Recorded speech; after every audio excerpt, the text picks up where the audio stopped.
जसवाड़ा गांव में पति पत्नी सुभद्रा और रविंद्र रहते थे। उनके दो बेटे थे, निरंजन और चरण। निरंजन की पत्नी बड़ी सुंदर थी, जिसका नाम रेखा था, और सुभद्रा उसे बहुत पसंद किया करती थी। चरण ज्यादा पढ़ा लिखा नहीं था, शायद इसलिए काफी ढूंढने के बाद भी उसकी शादी नहीं हो पा रही थी। फिर आखिर पड़ोस की एक लड़की राम्या से उसकी शादी करा दी गई। उसका रंग थोड़ा दबा हुआ था, लेकिन वो एक अमीर परिवार से थी। उसकी संपत्ति को देखते हुए चरण ने उससे शादी कर ली। शादी के कुछ दिनों के बाद एक दिन, अरे राम्या, इतनी धूप में बाहर क्या कर रही है? लेकिन कोई नहीं, धूप तेरा क्या बिगाड़ लेगी। मैं तो इतनी तेज धूप में जरा भी देर खड़ी नहीं रह सकती, मेरा रंग काला पड़ जाता है। लेकिन तेरा तो कुछ नहीं बदलेगा। बस अभी मैंने कपड़े सुखाने डाले थे दीदी, तो मैं थोड़ी देर यहाँ बैठ गई। आज क्या बना रही हो? माँ जी ने अभी तक मुझे कुछ बताया ही नहीं। वो दोनों बात कर रही थी कि उनकी सास सुभद्रा उनके पास आई। कम से कम आज तो तू ठीक से खाना बनाएगी ना बहू, कहीं कल की तरह सब्जी जला तो नहीं देगी। नहीं नहीं माँ जी, आज मैं सावधान रहूंगी, सब्जी खराब नहीं होने दूंगी, ध्यान से पकाऊंगी। हाँ, ध्यान से पकाना। आज पुजारी जी हमारे घर आ रहे हैं, सब्जी एकदम स्वाद और करारी बननी चाहिए। बस अभी हाँ हाँ बोलकर बाद में गड़बड़ मत कर देना, तू समझ गई? मैं ठीक से पकाऊंगी माँ जी, आप फिक्र न करो। इसी बीच पुजारी उनके घर आ गए। सुभद्रा ने राम्या से कॉफी लाने के लिए कहा और वो तुरंत कॉफी बनाकर ले भी आई। कॉफी पी लीजिए पुजारी जी। धन्यवाद, मुझे आपके घर आना बड़ा अच्छा लगता है, बड़ा अच्छा लगता है। बड़ी सेवा भाव वाले लोग हैं आप लोग। लेकिन आपकी नई बहू के हाथ की कॉफी पीने का मौका आज पहली बार मिला है। पुजारी ने कॉफी की चुस्की ली, लेकिन फिर छोड़ दी, क्योंकि कॉफी बिल्कुल भी अच्छी नहीं बनी थी। फिर सुभद्रा ने भी कॉफी पीकर देखी और उसे भी बिल्कुल पसंद नहीं आई। ये तूने कैसी कॉफी बनाई थी राम्या? क्या इस तरह मेहमानों का अपमान करते हैं?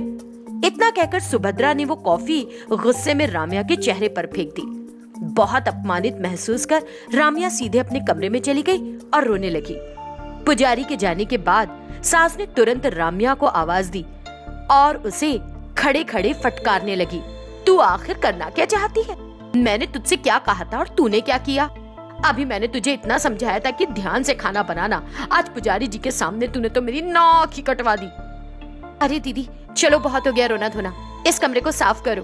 अभी तक तुम्हारी बनाई हुई कॉफी की। हाँ हाँ, तेरी शक्ल भी तेरे काम जैसी है, बिल्कुल कालिक पुती, जरा भी अकल नहीं, बस हमारी इज्जत की वाट लगाने पर तुली है। तो अपने कमरे में ही रहा कर। इतना कहकर सुभद्रा वहाँ से चली गई। फिर रेखा के बोलने पर राम्या ने कमरा साफ किया और उसके बाद रसोई में गई। अगले दिन सुभद्रा हॉल में बैठी थी, तभी रेखा गुस्से में आई। देखो ना माँ जी, अभी तक मेरा बाथरूम साफ नहीं हुआ, पता नहीं काम वाली कहाँ चली। आज वो नहीं आने वाला प्यारी बहू, अब वो कल ही आएगा। कल होगा तेरा बाथरूम साफ। कल तक का इंतजार क्यों करना माँ जी, हमारे घर में है ना एक मुंह जली। हाँ, मैं तो भूल ही गई थी, रुक उसे बुलाती हूँ। राम्या इधर आ। सास के बुलाने पर राम्या तुरंत वहाँ चली आई और बोली, कहिए माँ जी। देख, रेखा का बाथरूम साफ नहीं हो पाया, तो जरा इसका बाथरूम साफ तो कर दे, फिर मेरा भी कर देना, ठीक है? वो क्या है ना, अगर हम लोग बाथरूम धोएंगे तो हमारी सुंदरता पर असर पड़ेगा। तुम्हारे साथ तो ऐसी कोई परेशानी है ही नहीं, गंदगी से तुम्हें क्या फर्क पड़ेगा? रेखा की बात पर राम्या नाराज हो गई और उसे घूरने लगी। अब ऐसे खड़े होकर घूर क्या रही है? जा, तुझे जो कहा है वो कर, छोटी छोटी बातों पर तिल मिला जाती है। सास के ऐसा कहने पर राम्या को बुरा लगा, लेकिन फिर भी वो गई और उसने सारे बाथरूम साफ किए। लेकिन उसके बाद से सुभद्रा और रेखा ने नौकर का आना ही बंद करवा दिया और वो सारे काम राम्या से ही करवाने लगी। घर की साफ सफाई, खाना बनाना, कपड़े भी धुलवाना आदि। राम्या बेचारी बहुत थक जाती थी। उसका पति अपने काम में व्यस्त रहता और घर में क्या हो रहा है उसकी कभी खबर नहीं लेता।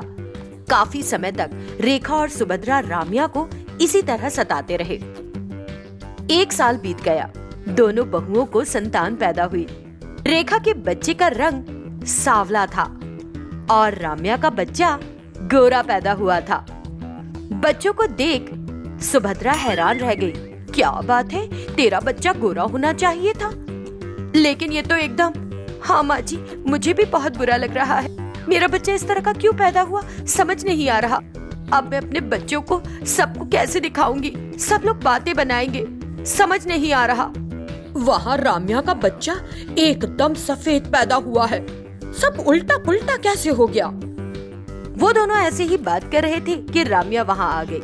रेखा के बच्चे को देखकर उसे बड़ी प्रसन्नता हुई, लेकिन उसे साफ पता चल रहा था कि रेखा और सुभद्रा उसके बच्चे को देखकर थोड़े मायूस हैं। दीदी, बच्चे को जन्म देना एक वरदान है, हमें खुश होना चाहिए कि भगवान ने हमें ये वरदान दिया। बच्चा कैसा भी हो, उसे छोड़ तो नहीं सकते, क्योंकि ये तो उसके दुनिया में आने के बाद ही पता चलता है कि वो कैसा दिखेगा।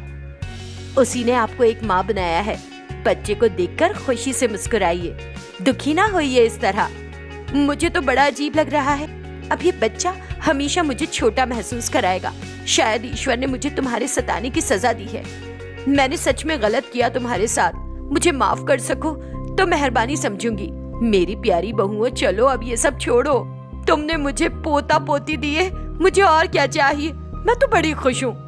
अब दोनों महुए भी मुस्कुरा दी और बच्चों के घर आने से उनकी किलकारियों से उनका घर गूंजने लगा। रामपुर में वेंकटम्मा नाम की एक सम्मानित औरत रहती थी।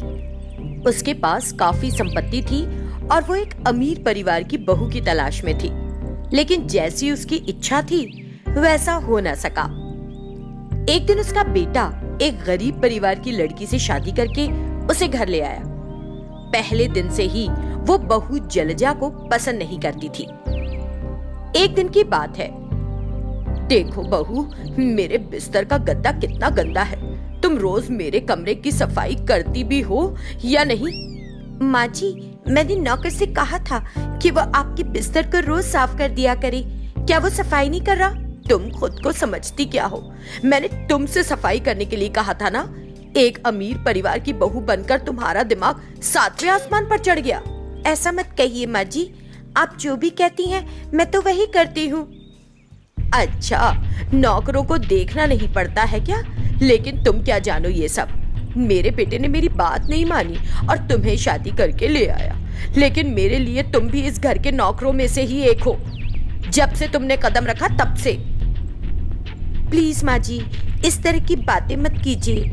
इस घर में मेरे माँ बाप सब कुछ आप ही तो है। अब ये मक्खन लगाना बंद कर और जाकर खाना बना ले। जलजा को बुरा महसूस हुआ और वो सीधे रसोई में चली गई। तभी उसका बेटा चरण वहां आया। माँ, मुझे आपसे कोई बहुत जरूरी बात करनी है, बहुत गड़बड़ हो गई है। हाँ बेटा, बोलो, क्या हुआ? परेशान क्यों हो तुम इस तरह? हम बड़ी मुसीबत में है माँ। इस बार फसल के दाम गिर गए हैं। हमारी टमाटर की फसल को भारी नुकसान हुआ है। रियल एस्टेट का काम भी कुछ खास नहीं चल रहा। सरकार ने नोटिस भेजा है कि हमारी जमीनें जब्त कर ली जाएंगी माँ। हे भगवान, ये सब कुछ एक ही समय पर कैसे हो गया? माँ, अभी और भी बताना है, हमारे जूस के कारखाने भी बंद होने वाले हैं, क्योंकि जूस में जो केमिकल मिलाए जाते हैं उनसे कुछ मजदूरों की मौत हो गई। ये कुल कितना घाटा हो गया बेटा, ये क्या हो गया? सिर्फ एक दिन में हमारी बरसों की मेहनत धुल गई। जब ये सब हो रहा था मैंने वकील से बात की माँ, लेकिन कुछ फायदा नहीं हुआ। हमारे घर पर छापा पड़ने वाला है, हमें तुरंत ये घर खाली करना होगा माँ। तभी एक अधिकारी वहां आ पहुंचा और उन्हें घर खाली करने के लिए कहने लगा। वेंकटम्मा रोती हुई आंखों से घर से बाहर निकल आई। हे भगवान, क्या से क्या हो गया? ये तूने मुझे कैसा दर्द दिया? कुछ ना कुछ हल निकालेंगे। माँ, धीरज रखिए, हमने जो कुछ खोया है बहुत जल्द वो सब हमारे पास वापस आ जाएगा। यही पास में एक मंदिर है, वहाँ एक स्वामी जी हैं जो हमारी समस्या का समाधान बता सकते हैं। पहली बार मैं तेरे मुंह से एक अच्छी बात सुन रही हूँ, वरना हमेशा मुंह लटकाए ही घूमती रहती है। असल में तू ही सारे नुकसान की जड़ है। जब से इस घर में आई है ये मुसीबतें शुरू हो गई हैं। माँ जी प्लीज ऐसी कड़वी बातें मत कीजिए, हम स्वामी जी से मिलते हैं, वो जरूर हमें कोई ना कोई समाधान बताएंगे। माँ, जलजा बार बार कह रही है तो तुम उसकी बात मान क्यों नहीं लेती हो सकता है कि सच में कोई हल मिल जाए। ठीक है बेटा, मैं मंदिर जाकर आती हूँ। चल रही, देखते हैं क्या होता है। मैं सिर्फ इसलिए आ रही हूँ क्योंकि मेरा बेटा कह रहा है, ना कि तेरी वजह से। आसमान में उड़ने मत लग जाना। उस दिन सास बहू दोनों स्वामी जी से मिले। स्वामी जी ने उन्हें एक मंत्र बताया। उन्होंने स्वामी जी को धन्यवाद दिया और घर वापस आ गई। माँ, मुझे तुमसे कुछ कहना है। हमारे पड़ोसी को उनका पोता शहर ले जा रहा है। जाते जाते उन्होंने अपने गन्ने की मशीनें मुझे दे दी और चले गए। इन 2 मशीनों की मदद से हम कुछ कमाई कर सकते हैं और अपना खर्चा निकाल सकते हैं। तुमने मशीनें लेकर अच्छा किया। मैं जानती हूँ इन मशीनों से गन्ने का जूस कैसे निकाला जाता है। मुझे करना अच्छा भी लगता है। ठीक है, एक मशीन तू रख ले, दूसरी मैं रख लेती हूँ। देखे कौन कमाता है ज्यादा। उस दिन सास बहू ने मशीनों को अच्छे से साफ किया और अपना अपना काम शुरू कर दिया। लेकिन पहले दिन कुछ भी कमाई नहीं हो रही थी। ये क्या बात हुई? हम तो इंतजार ही कर रहे हैं, एक भी ग्राहक नहीं आ रहा। क्या कोई भी गन्ने का जूस नहीं पिएगा? आज पहला ही दिन है माँ जी, धीरे धीरे धंधा तेजी पकड़ लेगा और फायदा भी होगा। आप फिक्र न करें। ये हम क्या काम कर रहे हैं? कैसे रहते थे और अब गन्ने का जूस निकाल रहे हैं। पापी पेट के लिए सब करना पड़ता है माँ जी। देखो बहू, अपनी सारी संपत्ति और धन खोने के बाद मैं पहले से ही दुखी हूँ। तुम जले पर नमक मत छिड़को, समझ गई ना? चुप रहो। मुझे माफ कर दीजिए माँ जी, लेकिन मुझे विश्वास है कि हमारा धंधा जरूर फलेगा और फूलेगा। फिर जलजा ने स्वामी जी द्वारा दिए गए मंत्र का जाप किया और अपने काम पर लग गई। तभी उसने देखा कि गन्ने की मशीन से हीरे निकलने लगे। तुम्हारी महिमा अपरंपार है भगवान। देखिए माँ जी, स्वामी जी के मंत्र का कमाल, मशीन से हीरे निकल रहे हैं। देखिए, हीरे निकल रहे हैं। ये तो बहुत हैरानी की बात है। ये कैसे हो सकता है बहू? स्वामी जी के मंत्र के जाप से कुछ भी हो सकता है। आप भी अपनी मशीन के सामने वो मंत्र जाप कीजिए उसका। तुरंत वेंकटम्मा भी मंत्र का जाप करने लगी तो उसकी मशीन से रुपयों के नोट निकलने लगे। देख बहू, मेरी मशीन से नोट निकल रहे हैं। स्वामी जी तो बड़े प्रतापी निकले। मैं बहुत खुश हूँ, बहुत खुश हूँ। मैं भी बहुत खुश हूँ माँ जी। प्यारी बहू, अब हम फिर से आराम से रहेंगे। ये तो हमारी संपत्ति का भी दुगना है। बहुत सारा पैसा है, बहुत सारा। ये तो वही बात हुई कि जब ऊपर वाला देता है तो छप्पर फाड़ के।